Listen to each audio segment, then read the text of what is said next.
Chapter 20. Uncle Roger showed up for me not long afterward. He chatted with Wendell for a bit, and then it was time for us to head back home. He started up the truck again, and we drove along past farms that were starting to look more familiar. When we got to Grandma's place, he didn't turn in at the driveway. I felt nervous when we just kept on past it, because I could picture Grandma at the window, seeing us go by. I knew it would make her angry, though I didn't know why. Soon as Uncle Roger turned the truck off the road, I realized where we were going. A small graveyard stretched out to our left, with a dozen or more rows of stones standing at attention. Some of the gravestones had flowers hugging up to them, but most of them were bare or had scrawny little bushes on either side. "I thought you might want to see where your ma was laid to rest," Uncle Roger said, as the truck settled to a stop. I pulled the handle, swung the door open, and stepped out without speaking. Uncle Roger hadn't moved. I paused and looked back at him.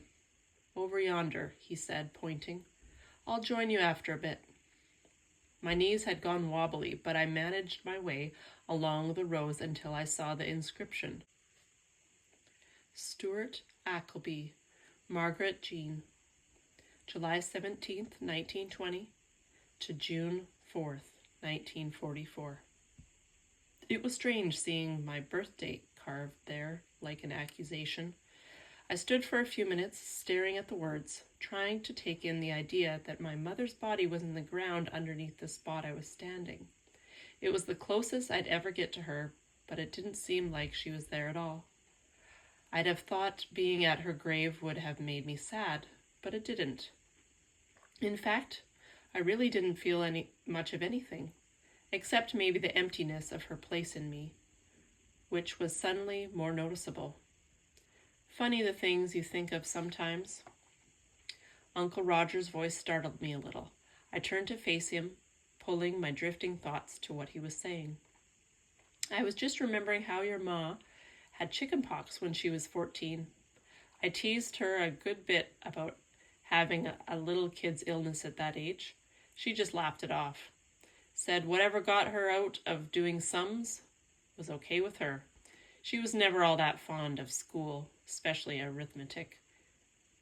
He sank down onto the ground near the stone then. I sat myself down beside him. "You look like her, you know." That surprised me more than anything he could have said. The few pictures we had of her backed up what I'd heard my whole life, that my mother had been beautiful. And as gangly and skinny as I was, I couldn't imagine anyone ever thinking I looked like her. "You really do," Uncle Roger said, as though he could read my mind. "If I showed you pictures of her at your age, you'd see it. I imagine you'll grow up to look a lot like her, too." "Maybe then Grandma will be able to stand the sight of me," I blurted. Uncle Roger smiled and shook his head. "I think probably your grandmother finds it hard to look at you because you remind her so much of Maggie. Grandma says I killed my mother, that Daddy and I did." He didn't answer right off. Instead, he dropped back onto an elbow and then, after a bit, straight out flat on his back, hands folded under his head. "Your grandmother has a big load to carry around," he said at last. "Because my mother died?" "Well, that's part of it, but it's actually a small part, I'd say. You see, Ellie, when your mom and dad got married, it made your grandma bitter. She'd always been a sort of hard woman, toughened by too many disappointments, I suppose. But this was different.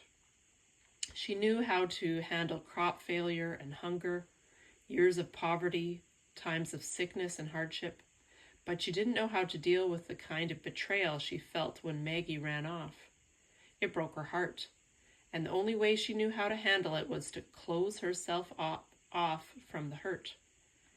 He fell silent then. I lay down at his side and waited. Sure, there was more. The sun warmed me and made me lazy. After a bit, he picked up like he'd never paused. "Some letters came from Maggie, but your mother refused to read them. She burned them in the stove and said she had no daughter."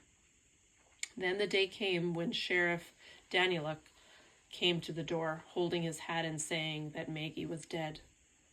"The day I was born," I said. "The same day," he agreed.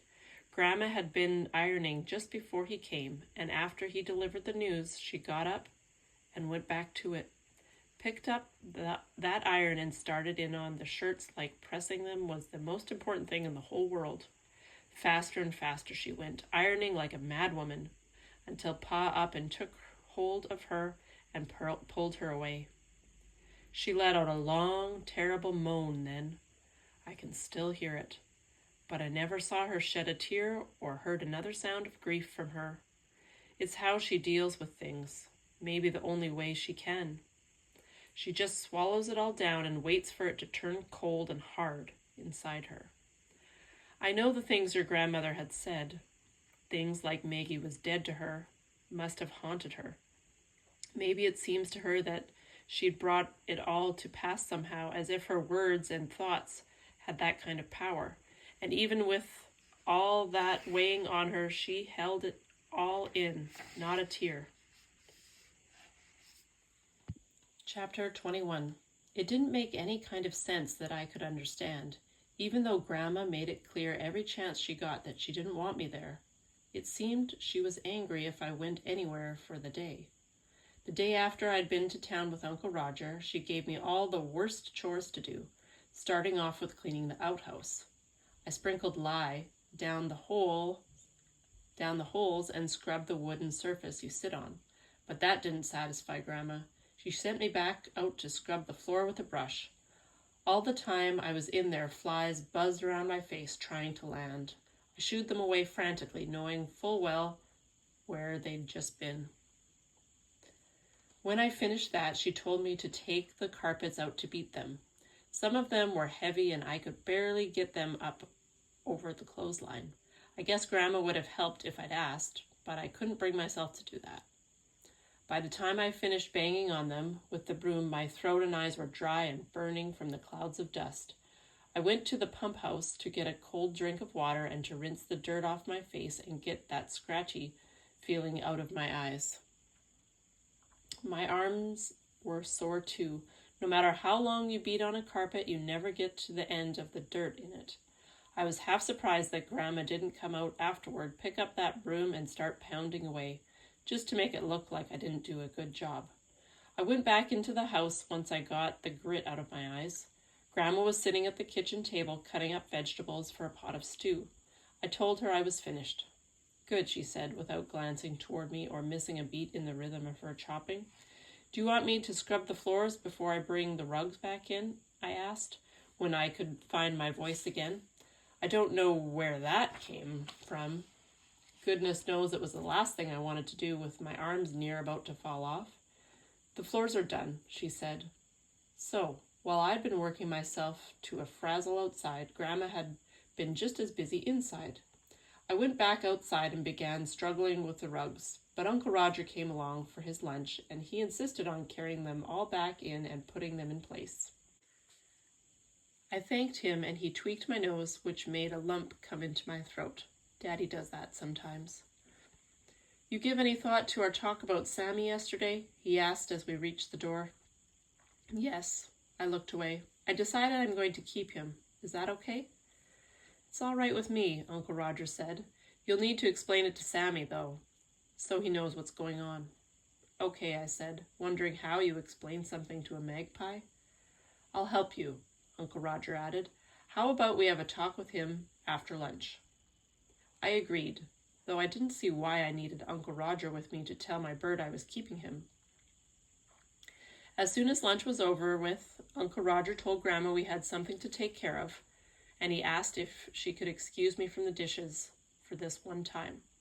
"Go," Grandma said with a shrug. "She worked hard all morning." "Sounds like Grandma appreciates all the help you give her," he said as we neared the shed. I didn't answer, because I was trying to think about what to say to Sammy. "Reet, reet, reet," he screeched as soon as we walked inside. "Hi, Sammy," I said. Then I stood there, not sure how to start. I glanced at Uncle Roger, and he seemed to realize I needed a bit of help. "Sammy, Ellie came to give you some good news, he said. I hesitated, then leaned over and spoke very softly to Uncle Roger. I don't know for sure if it's good news to him, I said. Oh, why not? Well, because he might rather be free to fly around and stuff. Ah, I think you're right. I stood there looking at Sammy and thinking about how small that cage was for a bird that was used to the whole outdoors to play in, and I knew I couldn't keep him there, trapped. I guess I changed my mind, I said. Sammy needs to go back where he belongs. Uncle Roger nodded and didn't look even a bit surprised. You know what, Ellie? I bet you think you're going to feel real sad to let him go, but I don't think you will. You don't? When you're ready, we can find out. I took a big breath, shoved my shoulders back, and said I was ready right then and there. So Uncle Roger carried the cage outside and over to the edge of the field.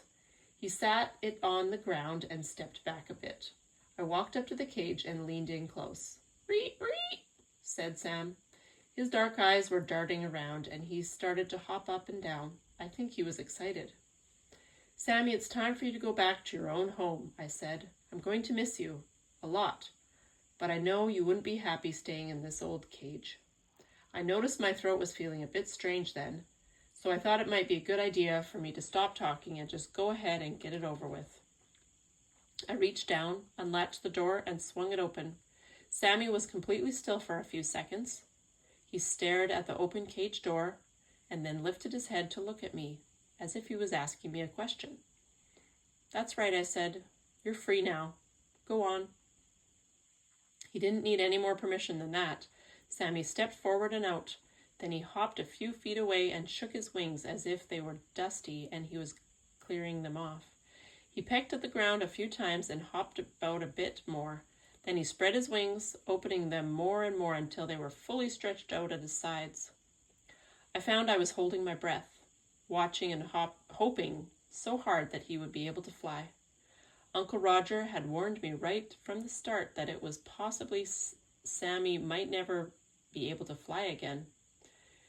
In that case, I could have kept him, but I suddenly didn't want to. My whole heart wanted to see him rise up into the air and fly away, and that's exactly what he did. I stood very still, watching as he lifted off, flew a few feet, landed, and then repeated the whole process. It was on the fourth try that he stayed in the air, going higher and higher, his wings full of wind and pride. I felt a tear escape and run down my face, but it wasn't a sad tear. Uncle Roger's hand landed on my shoulder and stayed there. It came into my head that I should tell him he was right and that I felt much, much happier letting Sammy go than I would have felt keeping him in that cage. I didn't, but that was because I knew I didn't have to. In the story, Ellie takes care of the injured bird and names him Sammy. Do you know someone who is taking care of an injured animal? Talk to your partner about it.